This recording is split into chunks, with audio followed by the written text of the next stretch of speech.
At a superficial level, you might say that my topic has to do with the relationship between science and society.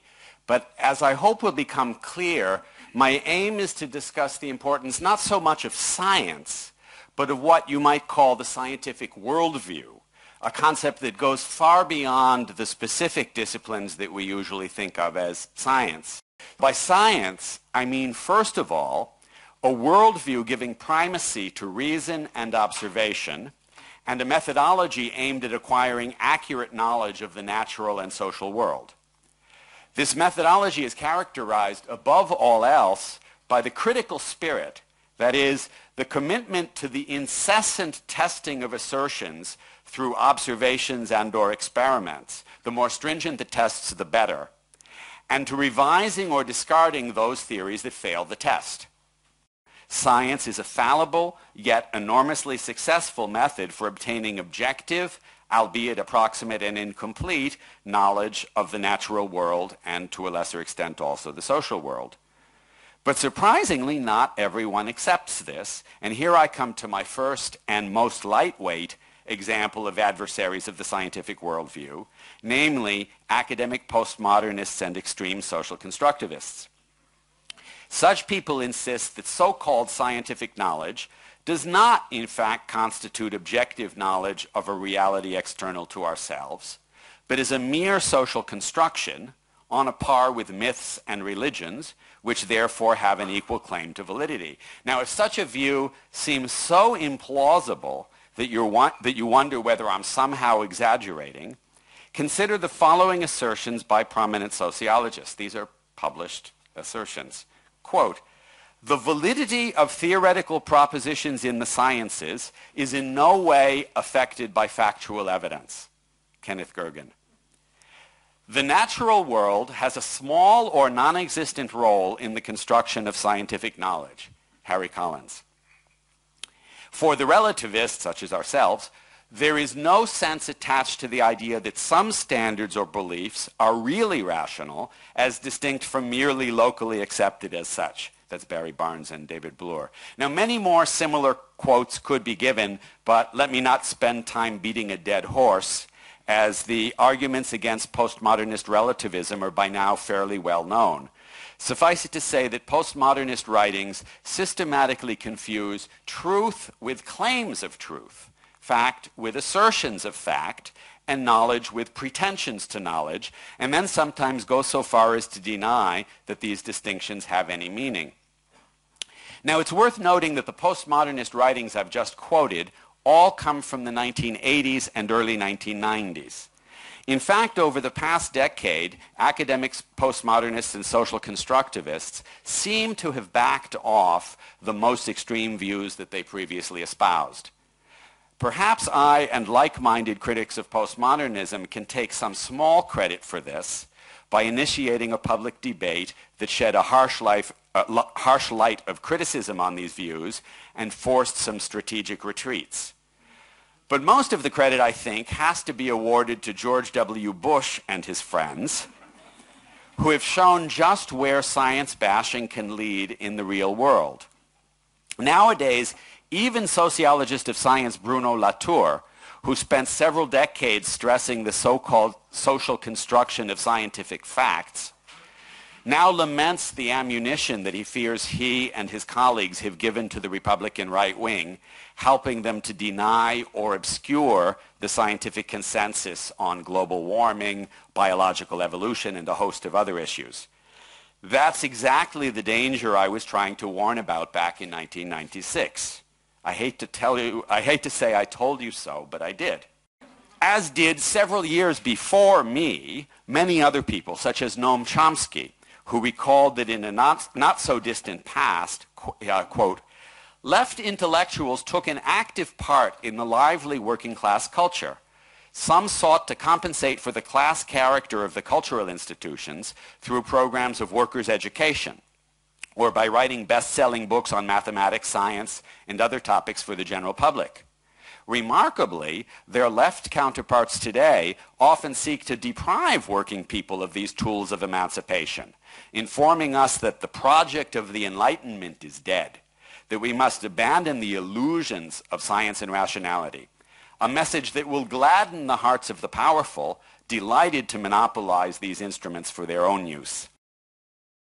Let me now pass to a second set of adversaries of the scientific worldview, namely the advocates of pseudoscience. Now, this is, of course, an enormous area, so I want to focus on one socially important aspect of it, namely so-called complementary and alternative therapies in health and medicine. Now, it was recently reported that the British government will be introducing standards of competence in homeopathy, aromatherapy, reflexology, and other alternative therapies in order to protect the public from inadequately trained practitioners. Now, that sounds nice at first glance, but what precisely does it mean to be competent in a system of pseudo-medicine that has never been demonstrated to be efficacious beyond the placebo effect? Now, it's worth looking in a bit of detail at one of the most widely used alternative therapies, namely homeopathy, because its advocates sometimes claim that there is evidence from meta-analyses of clinical trials that homeopathy works. Now, one basic principle in all of science is GIGO, garbage in, garbage out. And this principle is particularly important in statistical meta-analysis, because if you have a bunch of methodologically poor studies, each with small sample size, and then subject them to meta-analysis, what can happen is that the systematic biases in each study, if they mostly point in the same direction, can reach statistical significance when the studies are pooled. And this possibility is particularly relevant here because meta-analyses of homeopathy invariably find an inverse correlation between the methodological quality of the study and the observed effectiveness of homeopathy. That is to say, the sloppiest studies find the strongest evidence in favor of homeopathy. When one restricts attention only to methodologically sound studies, that is, those that include adequate randomization and double blinding, predefined outcome measures, clear accounting for dropouts, then the meta-analyses find no statistically significant effect, whether positive or negative, of homeopathy compared to placebo. But the lack of convincing statistical evidence for the efficacy of homeopathy is not, in fact, the main reason why I and other scientists are skeptical, to put it mildly, about homeopathy. And it's worth taking a few moments to explain this main reason. Most people, probably even most users of homeopathic remedies, don't clearly understand what homeopathy is. They probably think of it as a species of herbal medicine. Now, of course, plants contain a wide variety of substances, some of which can be biologically active, with either beneficial or harmful consequences, as Socrates learned. But homeopathic remedies, by contrast, are pure water and starch. The alleged active ingredient is so highly diluted that in most cases not a single molecule remains in the final product.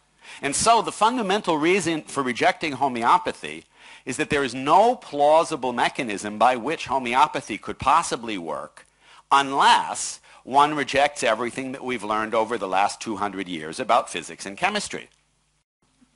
Despite the utter scientific implausibility of homeopathy, the British National Health Service actively promotes homeopathy on its website and provides homeopathic treatment, so-called treatment, at the taxpayer's expense. There are 5 homeopathic hospitals in Britain, 4 of which are funded by NHS money.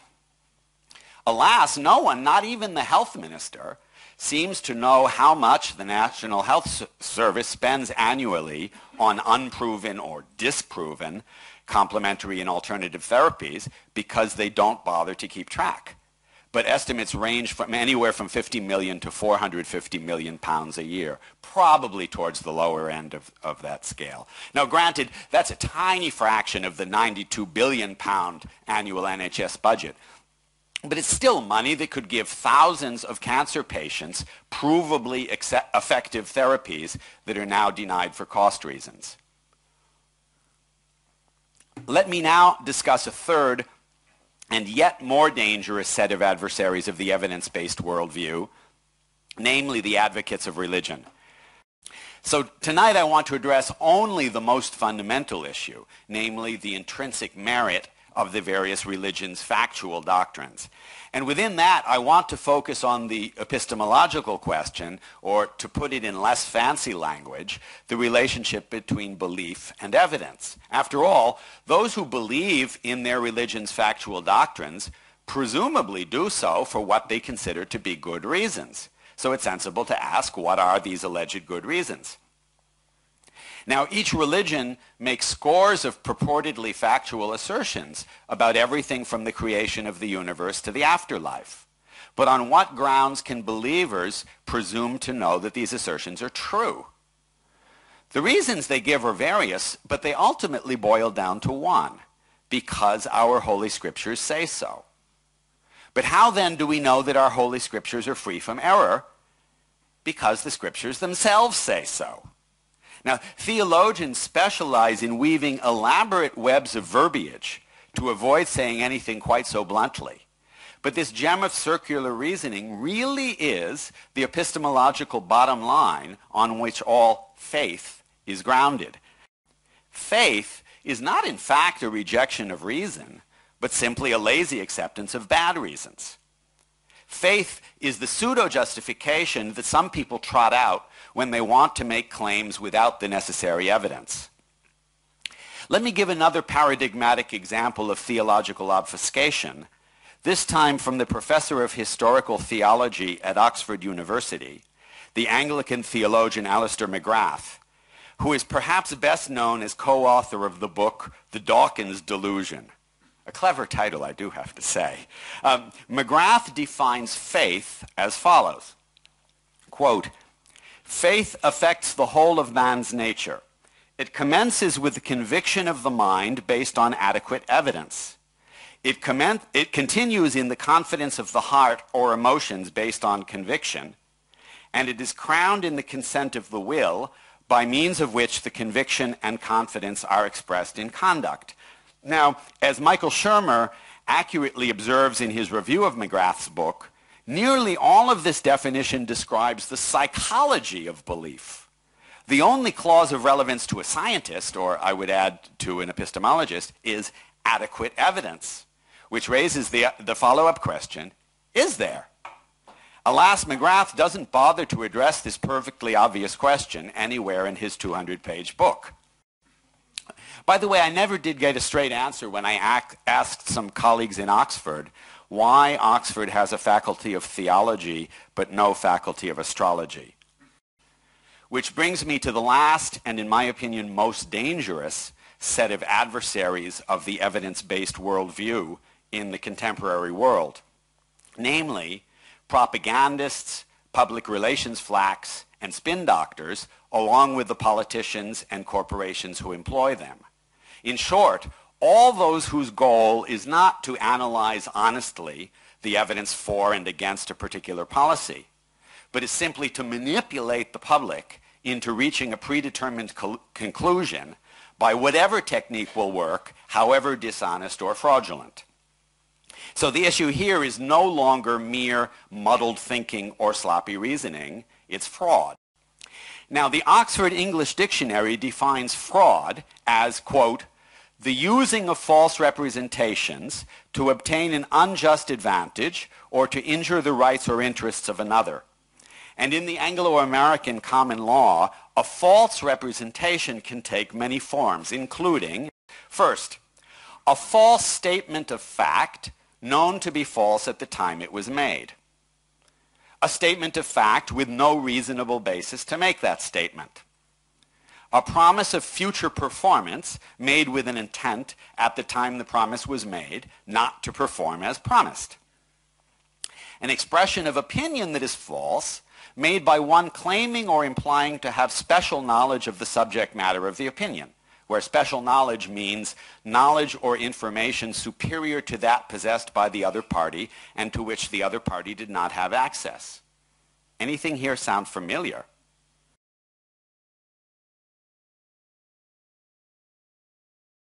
We know perfectly well that our politicians, or at least some of them, lie to us. We take it for granted, we're inured to it, and that may be precisely the problem. Perhaps we've become so inured to political lies, so hard-headedly cynical, that we've lost our ability to become appropriately outraged.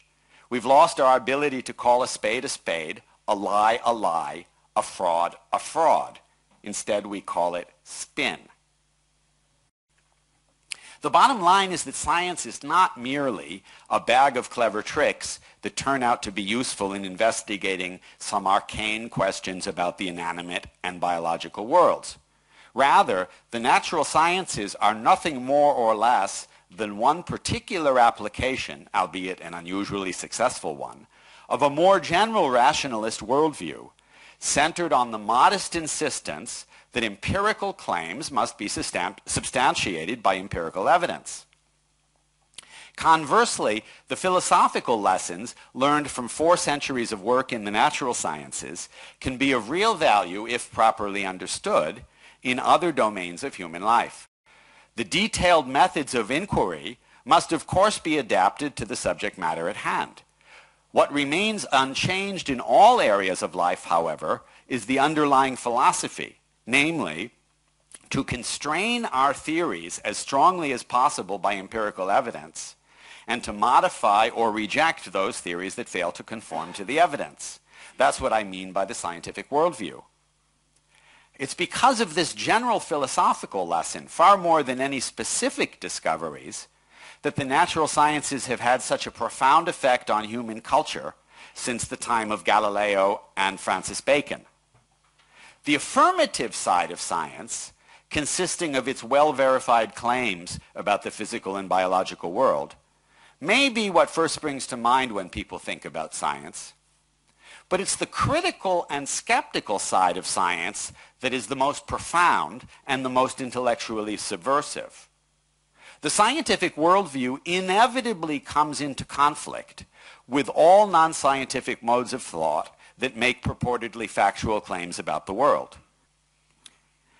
In fact, the critical thrust of science even extends beyond the factual realm to ethics and politics. Now, of course, as a logical matter, one cannot derive an ought from an is.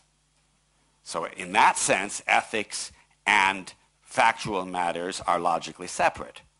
But historically, starting in the 17th and 18th centuries in Europe, and then spreading gradually to more or less the entire world, scientific skepticism has played the role of an intellectual acid, slowly dissolving the irrational beliefs that legitimated the established social order and its supposed authorities, be they the priesthood, the monarchy, the aristocracy, or allegedly superior races and social classes.